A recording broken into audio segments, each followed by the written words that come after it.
बिना परमेश्वर के सामर्थ्य के आप पवित्र नहीं हो सकते। बिना परमेश्वर की अगुवाई के आप पवित्रताई में नहीं चल सकते। इसलिए आपको दाख बनना होगा, और वो दाख जिसमें रस रहता है। आमीन। यदि आप खुश हैं तो यीशु के लिए ताली बजाएं।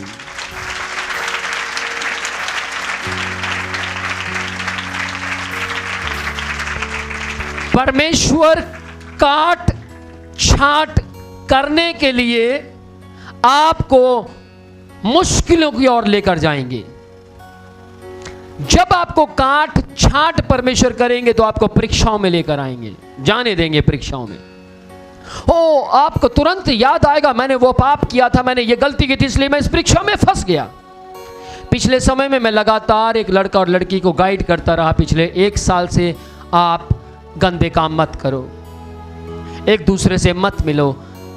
पिछले 6 महीने तक उनको गाइड करता रहा, और लगातार बहुत से लोग उनके बारे में गंदी बातें बोलने लगे।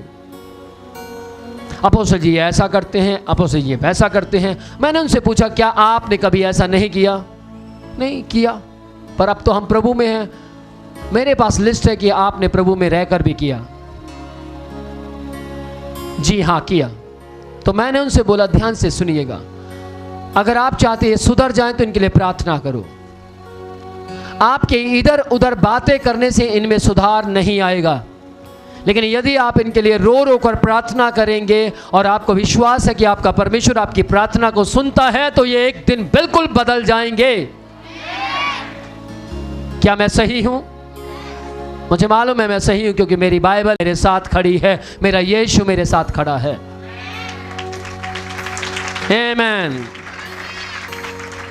मैंने उन दोनों व्यक्तियों को कई बार समझाया, लेकिन वो नहीं समझे और मैंने परमेश्वर के हाथ में छोड़ दिया। बाइबल कहती है, एक बार समझा नहीं समझते, दूसरी बार समझा नहीं समझते, तीसरी बार समझा और नहीं समझते तो उनके हाल को उनको उनके हाथ पर छोड़ दे। और मैंने उन दोनों को उनके हाल पर छोड़ दिया। थोड़े समय के बाद दोनों का एक्सीडेंट हुआ, अलग अलग जगह पर दोनों का एक्सीडेंट हुआ और दोनों के हाथ पैर टूट गए।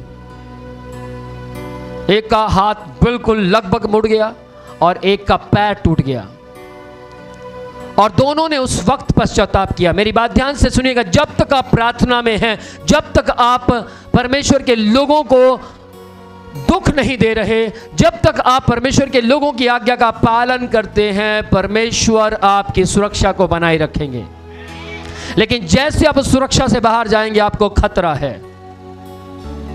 यदि आप मेरी आज्ञा का पालन नहीं कर रहे, तो ध्यान से सुनिएगा, मैं उस यीशु का प्रचार करता हूं जो मुझ में रहता है, मुझ में होकर काम करता है, जो कि मुझे एक बात सिखाता है, विनोद तू जीवित नहीं, अब मैं जीवित हूं। और यदि आप मेरी आज्ञा का पालन करते हैं तो आप यीशु की आज्ञा का पालन करते हैं, क्योंकि मैं आपको पाप करने के लिए हथियार नहीं दूंगा, मैं आपको पवित्रताई में आने के लिए वचन दूंगा। आमीन।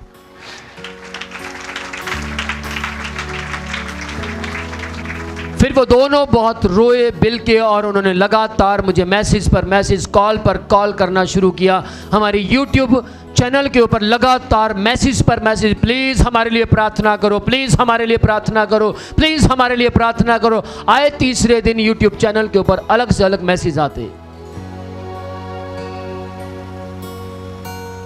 लेकिन प्रभु ने मुझे बोला, बस अब तेरा काम नहीं है, अब मैं इनको अपने तरीके से बदलूंगा। तब से लेकर आज तक मैंने उनसे बात नहीं की, और वो उनके ऊपर कहर पर कहर टूट रहा है, और वो पापों से पश्चाताप करते हुए अब आत्मिकता की ओर बढ़ रहे हैं। लेकिन ध्यान से सुनिएगा, एक पैर चला गया, एक हाथ चला गया, लड़की का हाथ चला गया और लड़के का पैर चला गया। क्या ये ठीक है? आपके साथ नुकसान हो तब आप तौबा करें, पश्चाताप करें, उसका कोई फायदा नहीं। पिछले समय में परमेश्वर ने फिर से मुझे कहा कि अब इनसे बात कर। मैंने उनसे बात की और उनसे कहा, आप दोनों अब शादी करो, क्योंकि एक का पैर खराब हो गया, एक का हाथ खराब हो गया, कौन शादी करेगा आप लोगों से? इसलिए अब आप दोनों शादी करो। और उन दोनों ने शादी की। अब वो अपना घर बसा चुके हैं।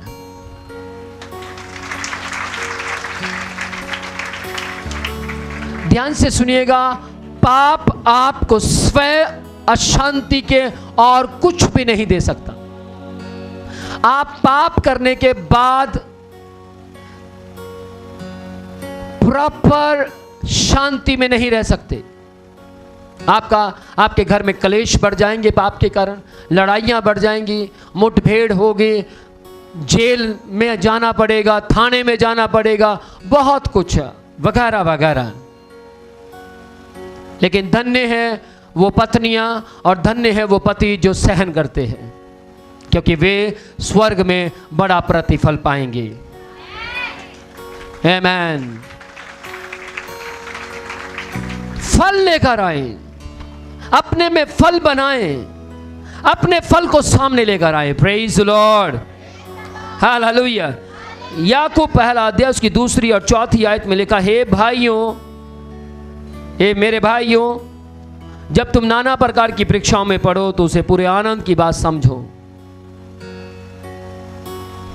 परीक्षाएं आएंगी, दुख आएंगे, मुसीबतें आएंगे, लेकिन बाइबल में लिखा जब तुम नाना प्रकार की परीक्षाओं में पढ़ो तो उसे पूरे आनंद की बात समझो, क्योंकि परीक्षाएं वो परीक्षा थी।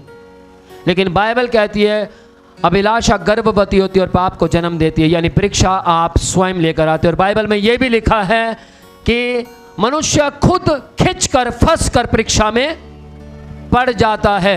परमेश्वर किसी के ऊपर परीक्षा नहीं लाते हैं, क्योंकि परमेश्वर किसी की भी गलत तरीके से परीक्षा नहीं करते हैं। बहुत से लोग कहते हैं ये तो साडी परीक्षा रब कर रहा है, रब जी तुसी परीक्षा कर रहे हो, करी जाओ। रब कहता मैं गंदे तरीके नाल अपने लोगों की परीक्षा नहीं करता। क्या एक मां चाहेगी कि उसके बच्चे का पैर टूट जाए? क्या एक बाप चाहेगा कि उसका बच्चा पढ़ता पढ़ता असफल हो जाए? क्या एक माता पिता चाहेंगे कि उनके बच्चे सफल ना हो? नहीं। तो आपके माता पिता को बनाने वाला परमेश्वर, जिसका नाम परमेश्वर यहोवा है, वो कैसे चाहेगा कि आपका एक्सीडेंट हो जाए? परमेश्वर कभी किसी को असफल नहीं करता। लेकिन एक है जो अपने आप को परमात्मा बन बैठा, परमेश्वर बन बैठा, उसका नाम शैतान है। जैसे आप परमेश्वर की आज्ञा का उल्लंघन करते हैं, जैसे आप परमेश्वर के दासों की आज्ञा का उल्लंघन करते हैं, तुरंत शैतान आता है और आकर कहता है शुक्र है तूने कहना नहीं माना, शुक्र है तूने परमेश्वर की आज्ञा के वचनों के मुताबिक नहीं चला, शुक्र है तू चर्च में जाना बंद कर चुका है, शुक्र है तूने प्रार्थना करना बंद कर दिया है, शुक्र है तूने अब आत्मिकता को छोड़ दिया है। आना, अब मैं तुझे दुनिया दिखाऊंगा, अब मैं तुझे श्राप दिखाऊंगा, अब मैं तुझे पीजीआई के चक्कर लगवाऊंगा, अब मैं तुझे अंधकार की शक्तियों में लिए फिरूंगा।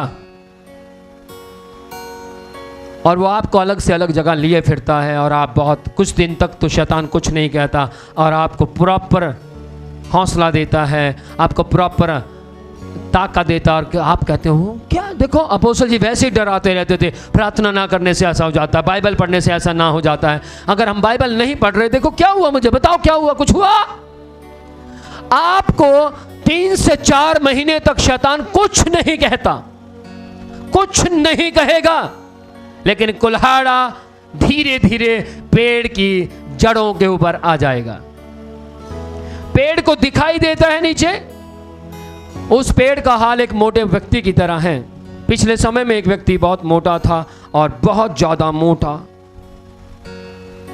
इतना मोटा, और वो कुछ कर रहा था और मैं भी उस जगह पर बैठा था और उस व्यक्ति का पेन गिर गया और वो इधर उधर देखने लगा। हमने पूछा क्या हुआ? ओह, पेन गिर गया है। तो चारों ओर जंजीर लगी थी, कोई भी वहां नहीं जा सकता था। अब पेन उठाए कौन? बहुत दूर है और वो खुद 2 बार पेन उठाने लगा, पेन ना उठे। तो ध्यान से सुनिएगा, मैं आपको क्या समझाना चाहता हूं। मैं ये बात समझाना चाहता हूं, जो पाप कर रहा है उस व्यक्ति को कभी भी कुल्हाड़ा दिखाई नहीं देगा, क्योंकि वो पाप से लदा हुआ है, गलतियों से लदा हुआ है। लेकिन उसको एक दिख सकता है, उसका नाम यीशु मसीह है। वो ग्रेस है। आमीन। वो हमें इशारा कर रहे थे पेन उठाओ, तो हम उठा नहीं पा रहे थे, लेकिन आप यीशु को इशारा करेंगे और कहेंगे प्रभु मुझे बचाइए, मैं नहीं चाहता मेरा पेड़ जो कि जड़ों पर रखा हुआ कुल्हाड़ा है वो काटा जाए, मैं चाहता हूं कि मैं वो पेड़ बनूं जो फल दे। और यीशु मसीह मेरी तरह नहीं है जो जंजीरें क्रॉस नहीं कर सकते। यीशु मसीह मेरी तरह नहीं है जो वहां नहीं जा सकते थे। यीशु मसीह स्वर्ग में बैठे बैठे आपको बचने का अनुग्रह देने की ताकत रखते हैं। आमीन। आप यीशु को पुकारेंगे और यीशु दूर से कहेंगे जा मेरे बेटे मैंने तुझे बख्श दिया, जा मेरे बेटे मैंने तुझे ब्लेस्ड किया, जा मेरे बेटे तूने सॉरी बोला मैंने तुझे माफ किया। आपको यीशु को सॉरी बोलने की जरूरत है।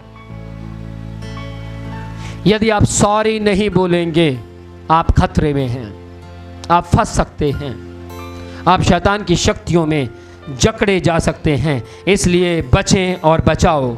यदि आप बचना चाहते हैं तो आप बचाना भी चाहेंगे। Praise the Lord. ऐसे मसीह जो पाप व घमंड में शुद्ध किए गए हैं, ध्यान से सुनिएगा, ऐसे मसीह जो पाप व घमंड से शुद्ध किए गए हैं केवल वे ही उत्तम फल ला सकते हैं, केवल उनका ही फल बना रहेगा। परमेश्वर दो तरह के फल चाहता है। नंबर एक पवित्रताई के फल। परमेश्वर पवित्रताई के फल आपके जीवनों से चाहते। गलातियों 5वां अध्याय उसकी 22 आयत से लेकर 23 आयत तक लिखा है कि आपको आत्मिक फलों को अपने जीवन में लेकर आना है। प्रेम, धीरज, भलाई और कृपा, नम्रता और भी बहुत कुछ। समझ पा रहे हैं? गलातियों 5वां अध्याय उसकी 22 आयत से लेकर 23 आयत तक आपको आत्मिक फलों को लाना है। अपने में आत्मिक फल लेकर आओ, अपने में आत्मिक फलों को प्रकट करो। मत्ती 5वां अध्याय उसकी 3री आयत से लेकर 10वीं आयत तक परमेश्वर का वचन कहता है धन्य है वे जो मन के दीन है क्योंकि स्वर्ग का राज्य ऐसो ही का है।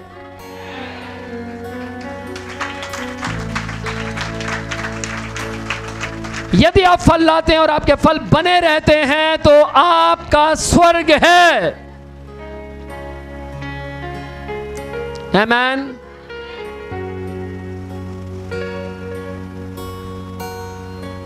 हालेलुया। मैं देख रहा हूं कि किसी कोने में मुझे जगह दिख जाए, किसी कोने में मुझे जगह नहीं दिख रही। थोड़ा थोड़ा और आगे हो जाओ, कोई नहीं, ऐसे विश्वास से हिल जाओ। मुझे मालूम है आगे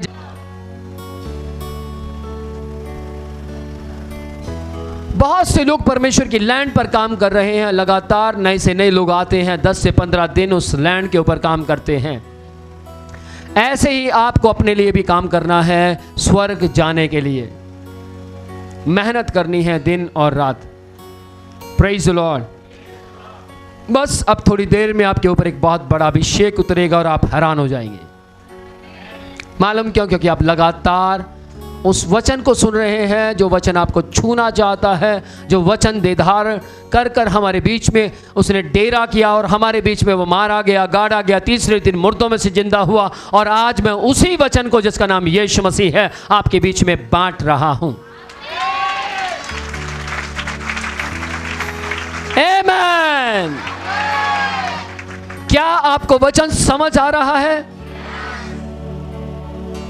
मेरे कान अक्सर सुन रहे हैं कि कुछ भी हो जाए सर आपका वचन बहुत अच्छा है, और मैं लगातार और अच्छा वचन लेकर आता रहूंगा। और मेरा पूरा विश्वास है ये कलीसिया अब उस आंधी को लगातार देखना शुरू कर रही है, जिस आंधी के अंदर इस चर्च के हजारों आत्माएं बचाई जाएंगी। आमीन।